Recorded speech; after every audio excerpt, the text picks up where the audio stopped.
நாடாளுமன்ற தொகுதிகளுக்கான மறுசீரமைப்பு நடத்த வேண்டிய காலக்கெடு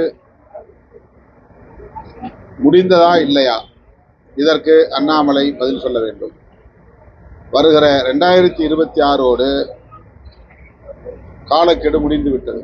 இதற்கு பிறகு நாடாளுமன்ற தொகுதிக்கான மறுவரையறை குறித்து இந்திய ஒன்றிய அரசு ஏதேனும் ஒரு முடிவை எடுத்தாக வேண்டும். மறுவரையறை செய்ய போகிறோம் என்று சொல்ல வேண்டும், அல்லது மீண்டும் 25 ஆண்டுகளுக்கு அல்லது 30 ஆண்டுகளுக்கு இதனை தள்ளி போட போகிறோம் என்று சொல்லியாக வேண்டும்.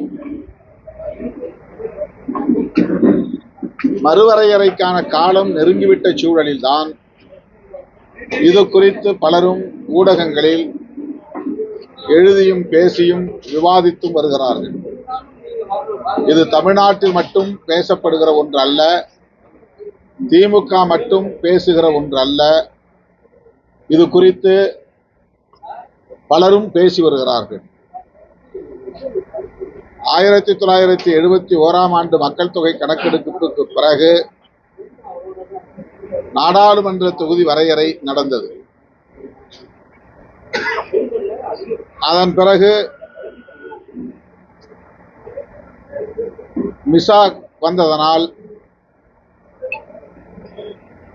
அதன் பின்னர் மறுவரையறை 25 ஆண்டுகளுக்கு தள்ளி போடப்பட்டது. பிறகு வாஜ்பாய் ஆட்சி காலத்தில் அந்த 25 ஆண்டு கால காலக்கெடு முடிந்ததும் நாடாளுமன்ற தொகுதிகளுக்கான மறுவரையறை செய்ய வேண்டிய கட்டாயம் எழுந்த சூழலில் அப்போது இருந்த வாஜ்பாய் தலைமையிலான அரசு மேலும் 25 ஆண்டுகளுக்கு தள்ளி போட்டது. அந்த 25 ஆண்டு கால காலக்கெடு என்பது 2026 முடிகிறது. எனவே 2026க்கு பிறகு நாடாளுமன்ற தொகுதிகளுக்கான மறுவரையறை செய்தாக வேண்டும் என்பது ஒரு கட்டாயம்.